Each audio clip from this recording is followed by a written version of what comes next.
बिस्मिल्लाहिर्रहमानिर्रहीम। अस्सलामु अलैकुम दोस्तों, उम्मीद आप सब खैरवाफियत से होंगे। सुल्तान सलाहुद्दीन अय्यूबी पार्ट 13।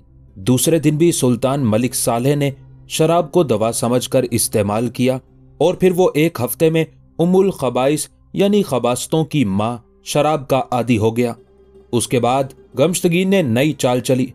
अल्लाह महादर मलिका की मगफिरत करे, इंसान से अनजाने में गलतियां हो ही जाती हैं। गमश्तगीन ने सर झुकाकर बड़े आजिजाना लहजे में सुल्तान मलिक सालेह को मुखातिब करते हुए कहा, मगर बाज गलतियां ऐसी होती हैं कि उनका अजाला नहीं किया जा सकता और आने वाली नस्लों को भी उसकी सजा काटनी पड़ती है। सुल्तान मलिक सालेह ने चौंक कर अपने मुशीर आला की तरफ देखा। तुम क्या कहना चाहते हो गमश्तगीन? वालिदा मरहुमा की गलती का जिक्र सुनकर सुल्तान मलिक सालेह के चेहरे पर नागवारी का रंग उभर आया था।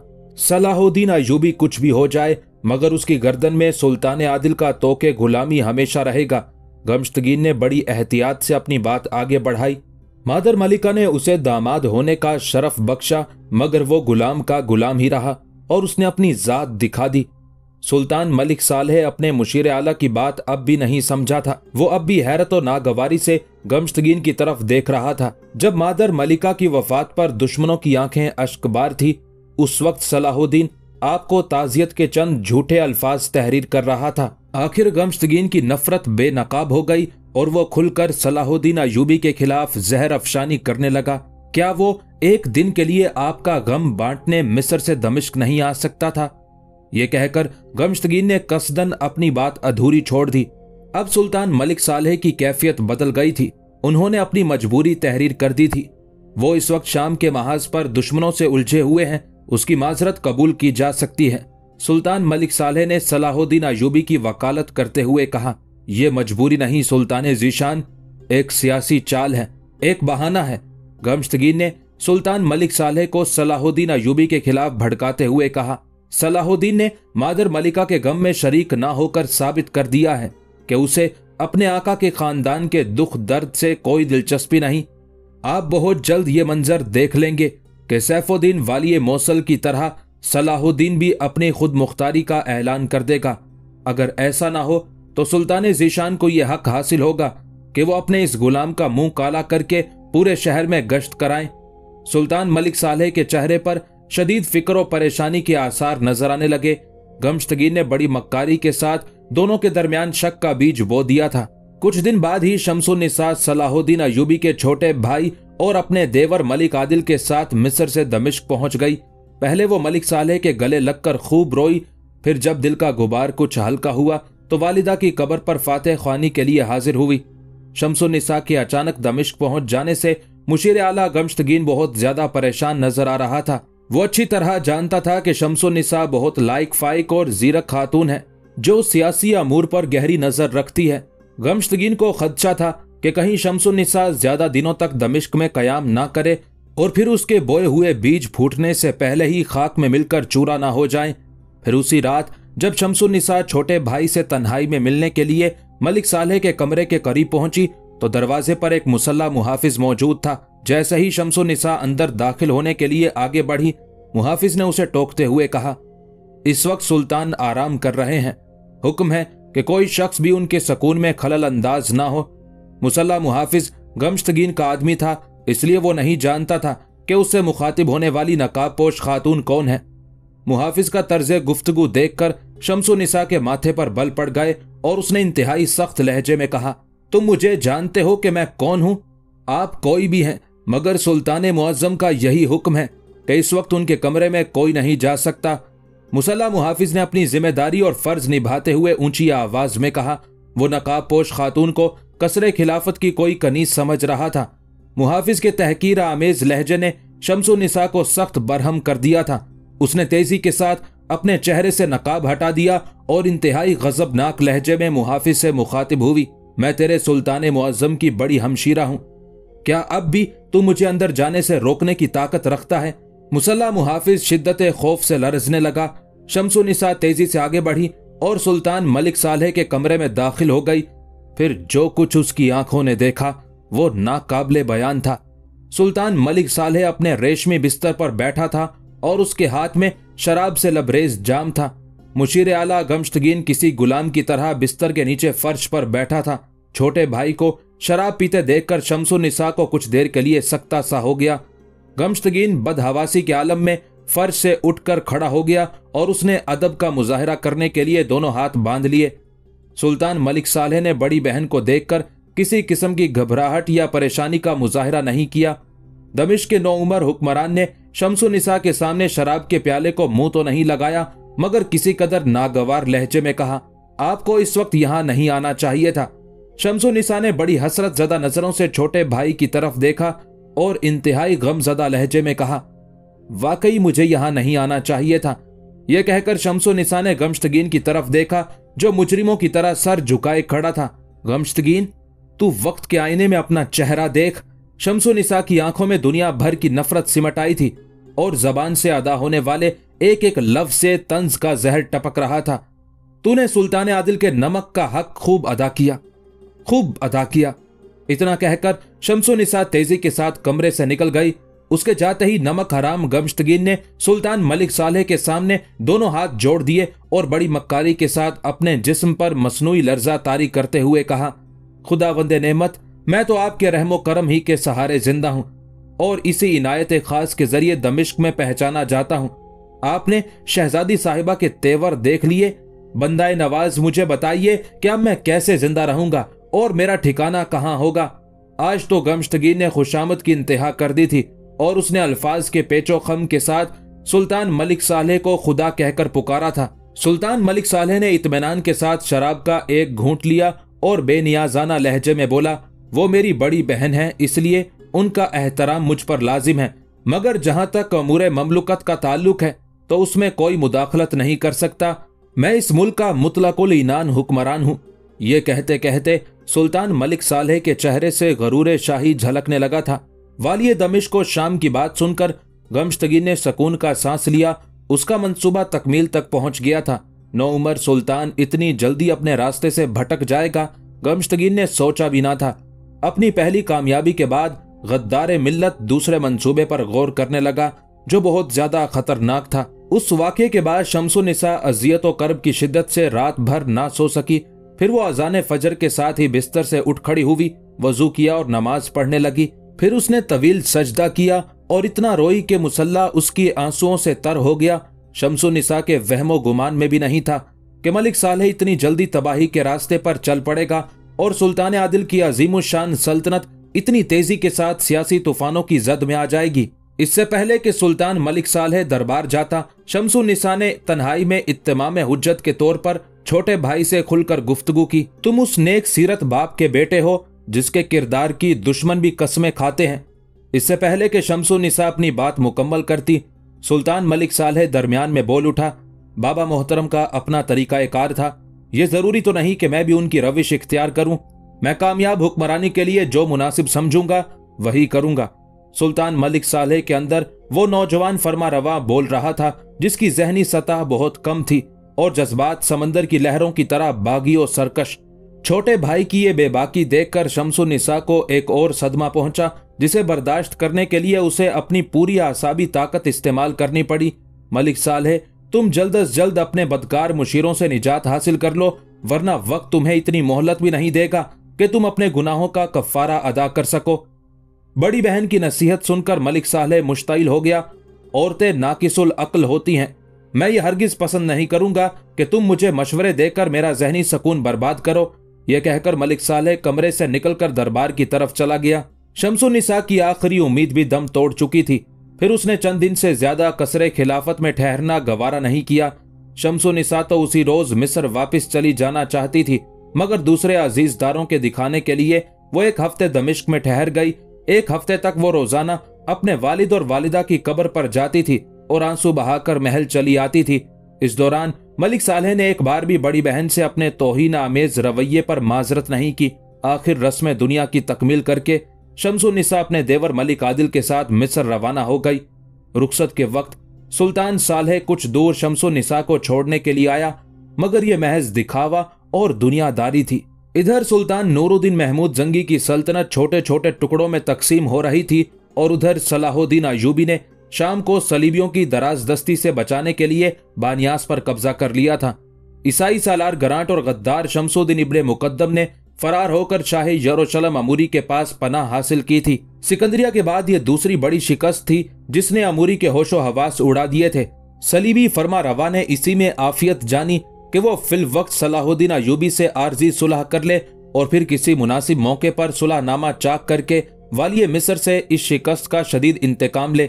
बिलाखिर अपने जहन में खास मंसूबा तरतीब देने के बाद शाह अमूरी ने सालार गरांट को इस बात पर आमादा कर लिया कि वो सलाहुद्दीन से अमनो सुलह की बातचीत शुरू करे। जब सलीबी सफीर खैर सिगाली और सुलह का पैगाम लेकर बानियास पहुंचा तो सलाहुद्दीन ने उसे किले में ठहराया और किसी फैसले तक पहुंचने के लिए एक रात की मोहलत मांगी। सुल्तान नूरुद्दीन जंगी की खिदमत में रहकर बड़ी हद तक सलीबियों की अय्यारी और अहद शिकनी से वाकिफ हो चुका था, इसलिए वो दिली तौर पर सालार गरांट से किसी कीमत पर सुलह करना नहीं चाहता था। मगर वालिय मौसल की खुद मुख्तारी के ऐलान ने सल्तनत नूरिया की मजबूत तरीन इमारत में गहरे शिगाफ डालने शुरू कर दिए थे। उस वाक़े से सलाहुद्दीन अय्यूबी जहनी तौर पर बहुत परेशान था। आखिर तवील गौर फिक्र के बाद उसने सालार गरांट की तरफ सुलह का हाथ बढ़ा दिया, मगर उसके साथ ये शर्त भी आयद कर दी कि गद्दार शमसुद्दीन इब्ने मुकद्दम को उसके हवाले कर दिया जाए। शाह अमूरी ने एक लम्हे की ताखीर के बगैर सलाहुद्दीन अय्यूबी की शर्त मान ली। फिर जब शमसुद्दीन इब्ने मुकद्दम को जंजीरें पहनाकर यरूशलेम के महल से बानियास की तरफ ले जाया जाने लगा तो वो धाड़े मार कर रोने लगा और उसने शाह यरूशलेम के आगे हाथ जोड़ते हुए कहा, मुकद्दस शहंशाह, मैं तो आपका सियासी हलीफ हूं, मुझे आप इस तरह तन्हा ना छोड़ें।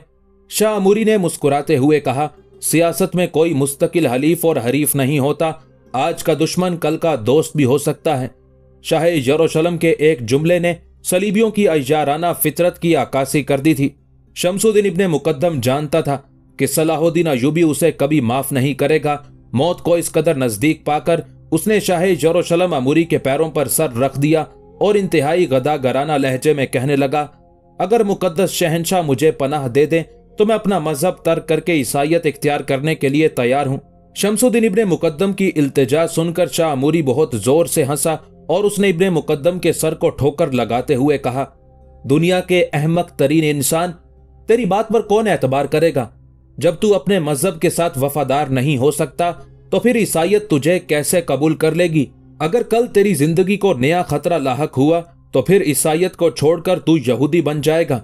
शाह यरूशलेम अमूरी शमसुद्दीन इब्ने मुकद्दम के साथ इंतहाई जिल्लत आमेज और सफाकाना सलूक कर रहा था, मगर उसकी बेहयाई का ये आलम था कि वो जिंदगी की भीख मांगे जा रहा था।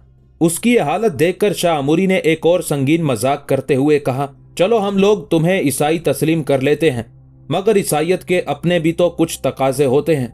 वो तुझसे जबानी दावे नहीं, अमली सबूत फराहम करने का मुतालबा करती है। शाह यरूशलेम की बात सुनकर इब्ने मुकद्दम के जर्द चेहरे पर उम्मीद की हल्की सी सुर्खी दौड़ गई। मुकद्दस शहंशाह, मुझसे ईसाई होने का जो भी सबूत मांगेंगे मैं उसका भरपूर अमली मुजाहिरा करूंगा।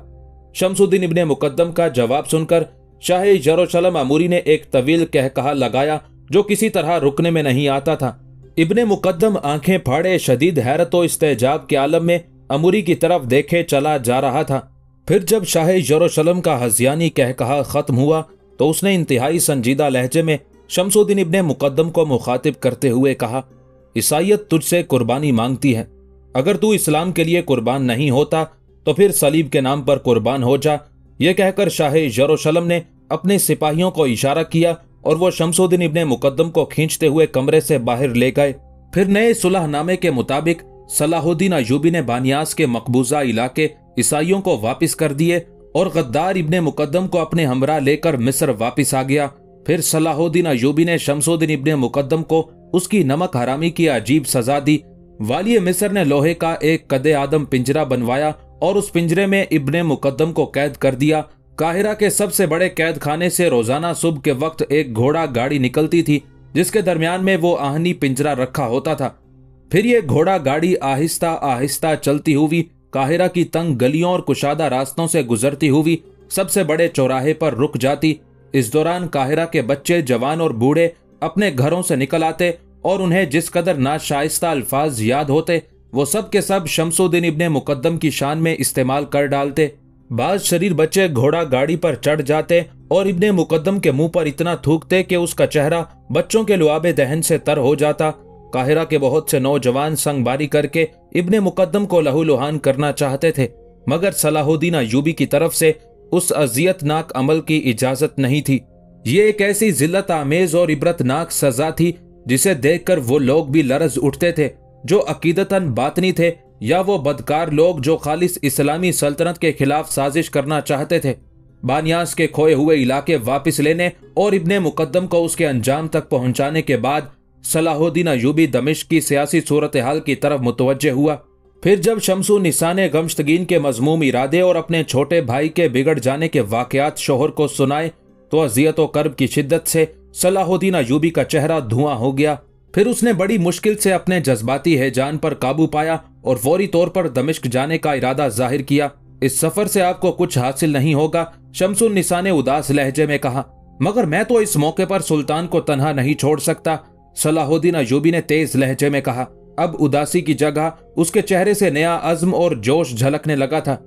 आपकी मोहब्बत और फर्ज शनासी अपनी जगह, मगर सालेह हमारी मुदाखलत को पसंद नहीं करता। शमसुन्निसा का लहजा बदस्तूर उदास था। जब वो अपनी बड़ी बहन ही की जबान नहीं समझा तो फिर वो किसी दूसरे को क्या खातिर में लाएगा। सलाहुद्दीन अय्यूबी ने बहुत देर तक अपनी रफीका हयात को कायल करने की कोशिश की, मगर शमसुन्निसा ने साफ साफ कह दिया, दमिश्क जाने में आपकी जान को खतरा लाहक है। बीवी की बात सुनकर सलाहुद्दीन अय्यूबी मुस्कुराने लगा। मुजाहिद की अपनी जान ही कब होती है, वो तो अपनी सांसें अल्लाह के हाथ फरोख्त कर चुका होता है। अब उसकी मौत मैदान जंग में वाक़े हो या बिस्तर अलालत पर, मेरे लिए कोई सलीबी इलाका या दमिश्क दोनों बराबर हैं, दोनों बराबर नहीं हो सकते। शमसुन्निसा ने मुअद्दबाना लहजे में शोहर की पेश करदा दलील को मुस्तरद करते हुए कहा, सलीबी हमारे खुले दुश्मन हैं, हमें उनसे हर वक्त बदतरीन सलूक की तवक्को रखनी चाहिए, मगर वो दुश्मन जो बज़ाहिर दोस्ती की कबाब पहने हुए हैं, दोनों में बहुत फर्क है। बहरहाल मैं इस फिजा में आपको दमिश्क जाने नहीं दूंगी। बीवी का इसरार और सियासी सूरत हाल का तकाजा सलाहुद्दीन अय्यूबी ने फिलहाल दमिश्क जाने का इरादा तर्क कर दिया, मगर वो अपनी जगह खामोश नहीं बैठा। उसने फौरी तौर पर सुल्तान नूरुद्दीन महमूद जंगी के हकीकी भतीजे वाली मौसल सैफुद्दीन के नाम पर एक पुरअसर खत तहरीर किया। बिरादर मोहतरम, शायद आपको अंदाजा नहीं कि मैं सुल्तान आदिल से कितनी अकीदत रखता हूँ। आपका तो सुल्तान मरहूम व मगफूर से खून का रिश्ता है। मैं तो उस घोड़े का भी एहतराम करता हूँ जिस पर कभी मेरे आका सवार हुए थे, या चंद लम्हों के लिए उसकी पुश्त पर अपना दस्ते मुबारक रखा था। इस वजाहत के बाद मेरी दरख्वास्त है कि आप सल्तनत नूरिया को तकसीम होने से बचा लें। मैं इस हकीकत से बाखबर हूँ कि सुल्तान आदिल ने अपनी खुशी से आपको मौसल की हुकूमत अता की थी। आपकी मिरास है, बिलफर्ज सल्तनत मौसल आपकी जागीर ना भी होती तो मैं हर हाल में इसे आप ही का हक समझता, क्योंकि ये सुल्तान आदिल का फैसला था। खुदा वो वक्त ना लाए कि कोई दूसरा आपकी मिरास पर बुरी नजर डाले। अगर ऐसा हुआ तो मैं अपने सारे फौजी वसाइल के साथ मौसल का दिफा करूंगा, लेकिन मुझे एक शिकायत है कि आपने दियारे जजीरा पर कब्जा करके एक निहायत बुरी रस्म की बुनियाद डाल दी है। मेरी इल्तिजा है कि आप फौरी तौर पर दियारे जजीरा सुल्तान मलिक सालेह को वापस करें और उनसे अपने इस जज्बाती अमल पर माजरत कर लें। इसके साथ ही मैं जनाबे वाला की खिदमत में एक तजवीज़ पेश करता हूँ कि तमाम इस्लामी रियासतों के सरबराह सरकार दो आलम सल्लल्लाहु अलैहि वसल्लम के रोज़ाए अतहर पर हाजिर हों और कसम खाएं कि आपस में मुत्तहिद रहेंगे और तमाम अहले ईमान मिलकर इस्लाम के सबसे बड़े दुश्मन सलीबियों का मुकाबला करेंगे, यहाँ तक कि उन्हें बैतुल मुकद्दस से निकाल फेंकें। उसके साथ ही सलाहुद्दीन अय्यूबी ने दूसरा खत सुल्तान मलिक सालेह के नाम तहरीर किया। मेरे आकाजादे, मुझे इस खबर से शदीद सदमा पहुंचा है कि आपके चचाजाद भाई सैफुद्दीन ने सुल्तान आदिल से बदअहदी की और सल्तनत नूरिया के एक अहम इलाके दियारे जजीरा पर गासिबाना कब्जा कर लिया। अगर उसकी बदनीयती का यही आलम रहा तो उसकी हवस इक्तदार से आपके दूसरे इलाके भी महफूज नहीं रह सकेंगे। इसलिए मेरी दरख्वास्त है कि आप जुरतमंदाना कदम उठाएं और सैफुद्दीन से मुतालबा करें कि वो फौरी तौर पर दियारे जजीरा से अपनी फौजें वापस बुला ले। अगर सैफुद्दीन आपका ये मुतालबा तस्लीम नहीं करता तो बिला ताखिर सारी तफसीलात लिख दें। मेरे जांबाज सिपाही पाबा रिकाब हैं, घोड़ों की लगामें उनके हाथों में हैं और चेहरों का रुख दमिश्क की तरफ है। अपने अल्लाह को हाजिर व नाजिर जानकर कहता हूं कि मेरी शमशीर उस वक्त तक नियाम में नहीं जाएगी जब तक मैं अपने आका ज़ादे को उनका हक नहीं दिला दूंगा। मुझे बड़ी बेचैनी के साथ आपके जवाब का इंतजार रहेगा। खानदाने जंगी का अदना खादिम सलाहुद्दीन अय्यूबी। वाली मिस्र ने एहसान शनासी और सुल्तान नूरुद्दीन जंगी से वफादारी का हक अदा कर दिया था, मगर यह मिल्लत इस्लामिया की बदनसीबी थी कि दोनों तरफ से मौसूल होने वाले जवाबात ने सलाहुद्दीन अय्यूबी को इंतहाई रंजो अलम में मुब्तला कर दिया था। मौसल के हुक्मरान सैफुद्दीन ने इंतहाई जिल्लत आमेज लहजे में सलाहुद्दीन अय्यूबी को मुखातिब करते हुए तहरीर किया था, ए गुलाम इब्ने गुलाम, तुझे ये जुर्रत क्यों कर हुई कि तूने मुझे बरादर मोहतरम कहकर पुकारा। मैं तेरी अय्यारी और फितनागरी को खूब समझता हूं। तू मजहब की आड़ में जो खेल खेलना चाहता है, मेरे जीते जी तुझे उसमें कामयाबी हासिल नहीं हो सकेगी। याद रख कि सल्तनत नूरिया के एक एक गोशे पर मेरा पैदाइशी हक है और सरजमीन मिस्र जिस पर आजकल तू काबिज है वो भी सल्तनत नूरिया की हदूद में शामिल है। सलाहुद्दीन अय्यूबी के चेहरे पर गहरी उदासी छाई हुई थी। उसने इंतहाई दिल शिकस्तगी के आलम में वाली मौसल का खत एक तरफ रख दिया और आसमान की तरफ देखते हुए निहायत पुरसोज लहजे में बोला, ए मालिक कौनो मकां, तू अपनी कुदरत के हर जाविया इजहार पर कादिर है। अगर तूने अपनी रहमत खास से इन नादानों के दिलो दिमाग को नहीं बदला तो सुल्तान आदिल की उम्र भर की कोशिशों का खून हो जाएगा और हम खुद गरज और नफ्स परस्त लोग इस कीमती खून को बहुत सस्ते दामों में गैरों के हाथों फरोख्त कर डालेंगे। कुछ दिन बाद ही दमिश्क से सुल्तान मलिक सालेह का जवाब भी आ गया, जो सैफुद्दीन के जवाब की तरह तहकीर आमेज भी था और हिम्मत शिकन भी। उस खत पर मोहर तो मलिक सालेह की थी, मगर सारे मुंदरजात गमश्तगीन के तहरीर करदा थे। ये मेरा और सैफुद्दीन का खानदानी मामला है। एक गुलाम को यह हक नहीं पहुंचता कि वो दो आकाओं के दरमियान मुदाखलत करे। अपने लिए गुलाम का लफ्ज पढ़कर सलाहुद्दीन को मलाल तो जरूर हुआ, मगर उसकी ये कैफियत चंद लम्हों में जायल हो गई, क्योंकि वो खानदान जंगी की तरफ से ये ताना सुनने का आदी हो चुका था। मगर सुल्तान मलिक सालेह के खत में जो दूसरी बात तहरीर की गई थी वो अपनी मानवियत के एतबार से इंतहाई फिक्र अंगेज थी। सुल्तान मलिक सालेह ने सलाहुद्दीन अय्यूबी के खलूस और दयानतदारी का मजाक उड़ाते हुए लिखा था, अगर तुम अपने मरहूम आका के इतने ही वफादार हो तो अपनी वफा का सबूत देने के लिए फौरी तौर पर मिस्र की हुकूमत मेरे हवाले कर दो और खुद दमिश्क आकर अपनी सारी जिंदगी मेरे एक दरबारी की हैसियत से गुजार दो। सुल्तान मलिक सालेह का आखिरी मुतालबा पढ़कर सलाहुद्दीन अय्यूबी को यह समझने में जरा भी देर नहीं लगी कि इस खत का मुहर्रिर कौन है। शम्सुन्निसा उसे पहले ही बता चुकी थी कि नौखेज हुक्मरान गमश्तगीन जैसे अय्यार इंसान के हाथों कठपुतली बनकर शराब का आदी हो चुका है। सुल्तान मलिक सालेह के मुशीर आला का पूरा नाम सादुद्दीन गमश्तगीन था।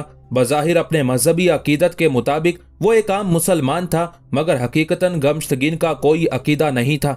वो अपनी मतलब बरारी के लिए किसी भी मजहब के मानने वालों में शामिल हो सकता था। पहले उसने 14 साला मलिक सालेह को कमाल होशियारी के साथ शराब का आदी बनाया और फिर उसकी खलवत में खूबसूरत रकासाएं दाखिल कर दी। अंजामे कार मादर मलिका रजी खातून के इंतकाल के चंद माह बाद ही सुल्तान नूरुद्दीन महमूद जंगी जैसे वली सिफत इंसान का बेटा एक ओबाश हुक्मरान बन चुका था। सलाहुद्दीन अय्यूबी ने वाली मौसल सैफुद्दीन और सुल्तान मलिक सालेह के खतूत अपनी शरीके हयात के सामने रख दिए। शम्सुन्निसा ने दोनों खत बहुत गौर से पढ़े। बड़ी अजीब और तकलीफदेह सूरत हाल थी। एक खत उसके अपने हकीकी छोटे भाई का था और दूसरा उसके सगे चचाजाद भाई का, और दोनों खत तकरीबन एक ही अंदाज में उसके शोहर के नाम तहरीर किए गए थे। मैंने पहले ही आपको इस सूरत हाल से आगाह कर दिया था कि मामलात हमारी गिरफ्त से निकल चुके हैं। मुझे इस बात पर शदीद नदामत है कि मेरे दोनों भाइयों ने आपके लिए इंतहाई नाजेबा कलिमात इस्तेमाल किए। शम्सुन्निसा का लहजा बहुत उदास और शिकस्ता था। मुझे तुम्हारी पुरखलूस रफाकत हासिल है, इसलिए मैं किसी तोहमत या ताना जनी की परवाह नहीं करता। सलाहुद्दीन अय्यूबी ने बीवी की दिलजोई करते हुए कहा, मगर तुम्हारा ये ख्याल दुरुस्त नहीं कि मामलात हमारी गिरफ्त से निकल चुके हैं। हाँ, अगर हमने कुछ दिन और गफलत व कोताही बरती तो मामलात के साथ वक्त भी हमारे हाथ से निकल जाएगा और गुजरे हुए वक्त को हक के ताला के सिवा दुनिया की तमाम ताकतें मिलकर भी वापस नहीं ला सकती। मेरा ख्याल है कि इस सिलसिले में खतो किताबत और सफारत कारामद साबित नहीं हो सकती, इसलिए मैं दमिश्क जाने का फैसला कर चुका हूँ। शोहर की बात सुनकर शम्सुन्निसा बदहवास हो गई और वहशत ज़दा अंदाज में बोली, मैं कसम देती हूं कि आप दमिश्क नहीं जाएंगे। मैं आपको हुक्म देता हूं कि अपनी कसम वापस लें और इसका कफ़ारा अदा करें। शादी के बाद सलाहुद्दीन अय्यूबी ने पहली बार बीवी से बात करते हुए इतना सख्त लहजा इख्तियार किया था।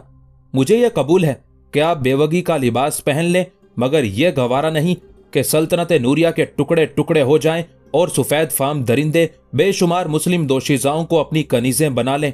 फिर उसी दिन सलाहुद्दीन अय्यूबी ने अपने सालारों और अमीरों का खुफिया इजलास तलब किया। शोहर के हुक्म पर शम्सो निसा भी नकाब पहनकर उस इजलास में शरीक हुई। सलाहुद्दीन अय्यूबी ने अपने मोतमद उमरा के सामने तमाम सूरत हाल बयान की और हाजरीन को अपने इरादे से बाखबर करते हुए कहा, अगर मैं इस जंग में मारा जाऊं तो तुम लोग शहजादी शम्सो निसा को अपना अमीर मुंतखब कर लेना और फसादियों से यहां तक जंग करना कि या तो वो लुकमा अजल बन जाएं या तुम खुद पैबंदे खाक हो जाओ।